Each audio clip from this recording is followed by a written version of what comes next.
L'idée de créer des machines capables d'imiter le vivant n'est pas nouvelle. Mais ce n'est qu'au tournant des années 2000 que ce rêve commence à prendre forme de manière concrète, avec l'arrivée des premiers chiens robots. Longtemps considérés comme de simples gadgets futuristes, ces robots quadrupèdes ont peu à peu évolué pour devenir des outils technologiques de pointe. Aujourd'hui, ils ne sont plus cantonnés au laboratoire ou aux démonstrations spectaculaires. Ils participent à des missions industrielles, médicales et, de plus en plus, militaires. De la Chine aux États-Unis, en passant par Israël, les chiens robots sont devenus un enjeu stratégique. Mais pourquoi suscitent-ils autant d'intérêt ? Et comment leur usage transforme-t-il peu à peu le visage de la guerre moderne ? C'est ce qu'on vous propose de découvrir dans cette vidéo. C'est parti ! L'histoire des chiens robots commence dans les années 2000 avec des prototypes comme Aibo développés par Sony. Ce petit robot, conçu comme un animal de compagnie interactif, se déplaçait, répondait aux caresses, reconnaissait des visages et exécutait des ordres simples.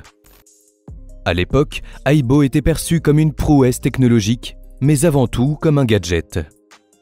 Pourtant, derrière cette apparente simplicité, se profilait déjà une révolution en marche. La création de machines capables de mimer le vivant. L'étape suivante a été franchie avec Boston Dynamics, entreprise pionnière dans le domaine de la robotique avancée. Leur premier modèle de chien robot, comme Big Dog en 2005, avait une apparence rudimentaire mais des capacités impressionnantes. Développé pour le Pentagone, ce robot devait accompagner les soldats en terrain difficile, transporter des charges lourdes et résister au choc. Si le projet militaire a finalement été abandonné, il a ouvert la voie à des recherches de plus en plus poussées. Au fil des années, les modèles se sont perfectionnés. Le Spot de Boston Dynamics, aujourd'hui largement connu, incarne une nouvelle génération de chiens robots. Agile, capable de courir, grimper des escaliers, danser ou patrouiller de manière autonome, Spot n'est plus un simple jouet ou un prototype de laboratoire. Mesurant 83 cm de long et pesant 25 kg, il est un très bon exemple de la robotique avancée, alliant robustesse et agilité. Il peut transporter une charge utile allant jusqu'à 14 kg, ce qui le rend adapté à une multitude de missions. Il dispose d'une autonomie d'environ 90 minutes, ce qui est suffisant pour une large gamme de missions sur le terrain. Il peut être contrôlé à distance via une tablette ou un ordinateur, offrant aux opérateurs une meilleure flexibilité et une meilleure sécurité.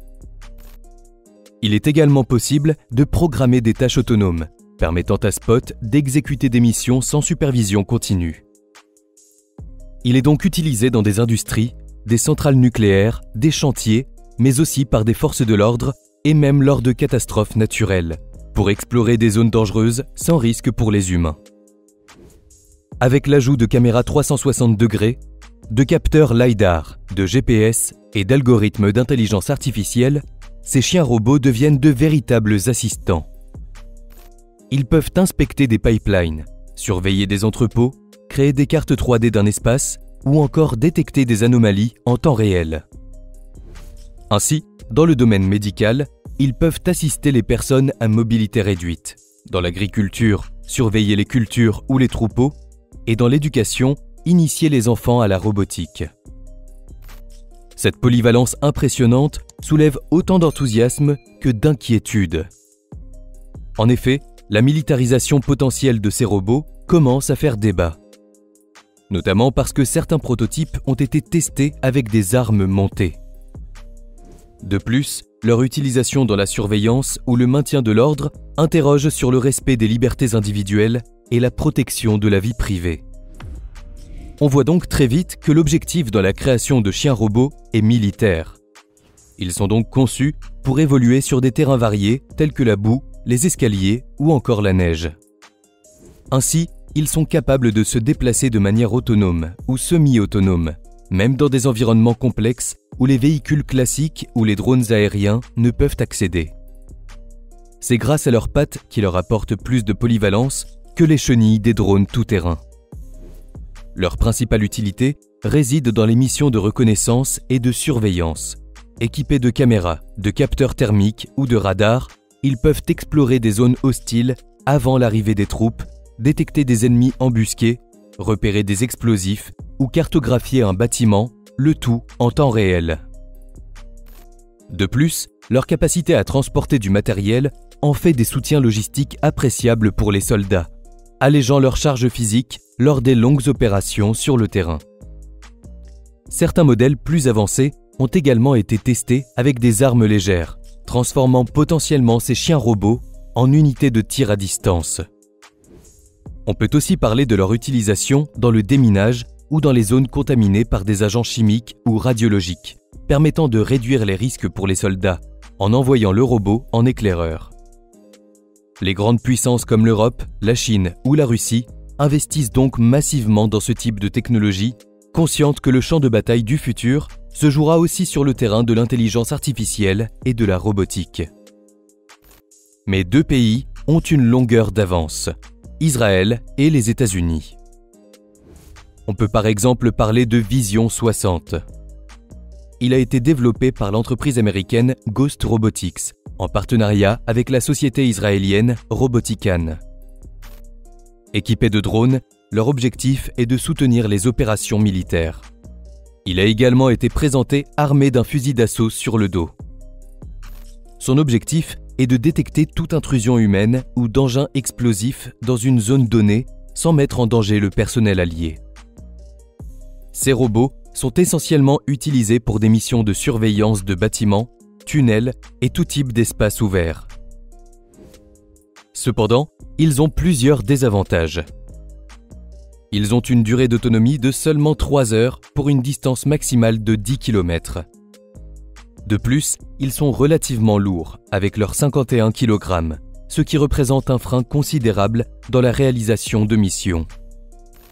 Cependant, ces robots nous montrent aussi que, à travers le rapprochement entre la compagnie américaine Ghost Robotics et l'entreprise israélienne Robotican, des échanges technologiques significatifs sont possibles entre différents pays.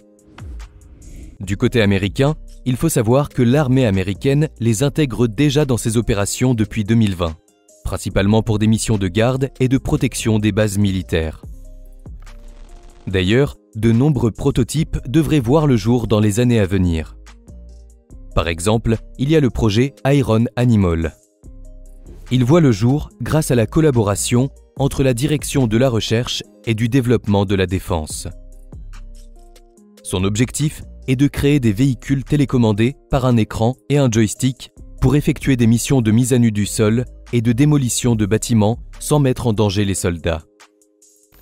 Mais ces derniers temps, la Chine semble rattraper le retard. On le voit par exemple avec le Unitree Go-1, un robot quadrupède chinois conçu pour offrir une grande agilité et polyvalence dans divers environnements.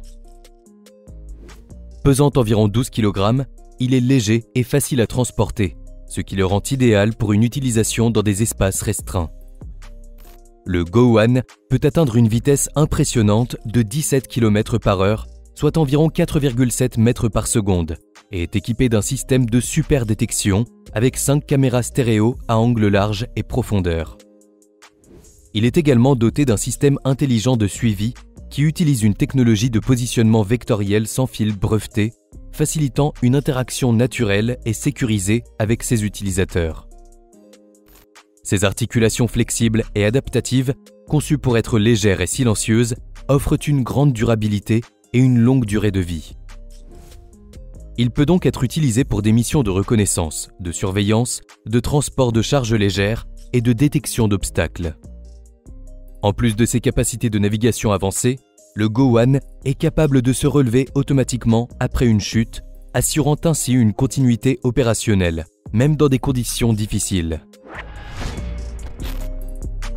Il est donc clair que les chiens robots incarnent l'évolution fulgurante de la robotique moderne, en devenant des agents opérationnels au service de la sécurité, de l'industrie et des armées.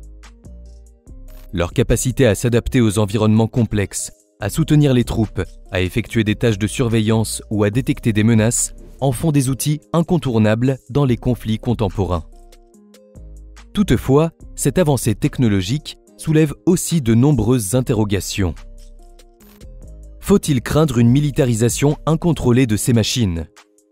Entre progrès technologiques et dilemmes éthiques, les chiens robots sont le reflet d'un monde en mutation, où la frontière entre l'humain et la machine devient de plus en plus floue.